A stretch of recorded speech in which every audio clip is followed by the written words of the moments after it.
আপনারা কোথায় যান এখান থেকে চাষবাস করতে? আমরা বর্ডারে যাই। বর্ডারে যান। ওখানে বর্ডারটা কেমন?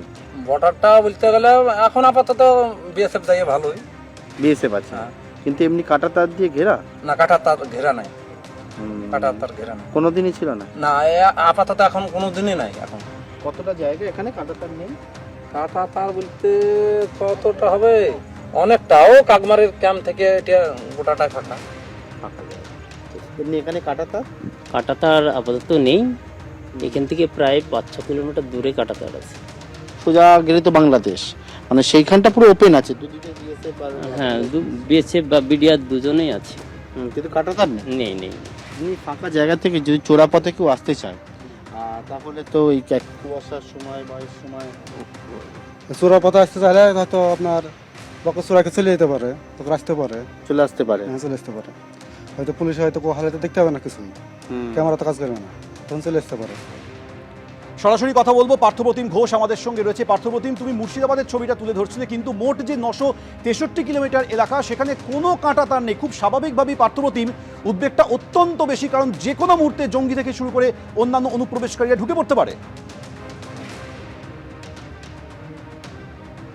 দেখো, নানা সময় যে অনুপ্রবেশের যে অভিযোগগুলো সামনে আসে এবং সেখানে কিন্তু একের পর এক জায়গায় উঠে আসে যে জঙ্গি যোগ, এবং সেই জঙ্গি যোগে পশ্চিমবঙ্গের নাম উঠে আসছে। অনেকেই বলছে পশ্চিমবঙ্গ সেফ প্যাসেজ হয়ে উঠছে জঙ্গিদের কাছে বা অনুপ্রবেশকারীদের কাছে। এবং এক্ষেত্রে গোয়েন্দাদের যে রিপোর্ট বা গোয়েন্দারা যেটা মনে করছেন সেটা হচ্ছে যে মূল যেটা অন্যতম কারণ এই যে অনুপ্রবেশ বা জঙ্গি যোগের জঙ্গি অনুপ্রবেশ, সেটা হচ্ছে এই কাঁটাতারবিহীন এলাকা। যে কাঁটাতারবিহীন এলাকা থেকে একেবারে সহজেই অনেকেই কিন্তু চলে আসছে অনুপ্রবেশ, সেটা হচ্ছে। তবে এই যে কাঁটাতারবিহীন এলাকা যেটা রয়েছে সেক্ষেত্রে কি সমস্যা?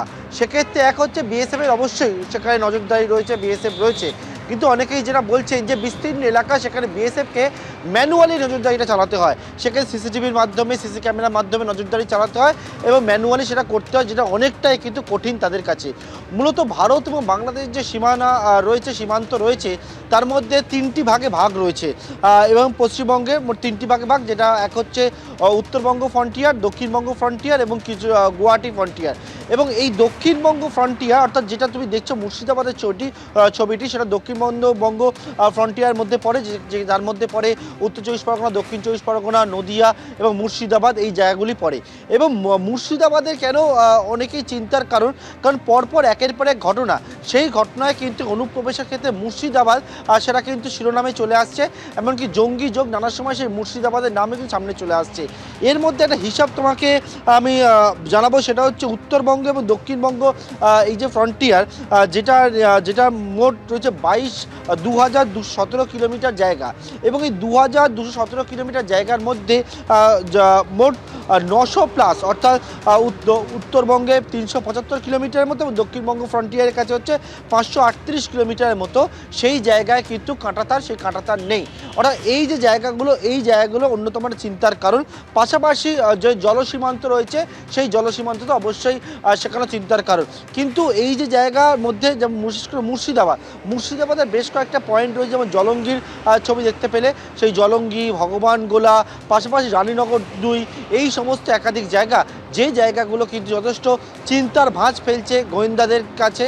কারণ এই সমস্ত জায়গা বিস্তীর্ণ এলাকা, দীর্ঘদিন ধরে কাঁটাতারবিহীন, যারা ওই এলাকার বাসিন্দা তাদের মনেও একটা আতঙ্ক কাজ করছে বর্তমানে এই পরিস্থিতি, এই প্রেক্ষাপটে।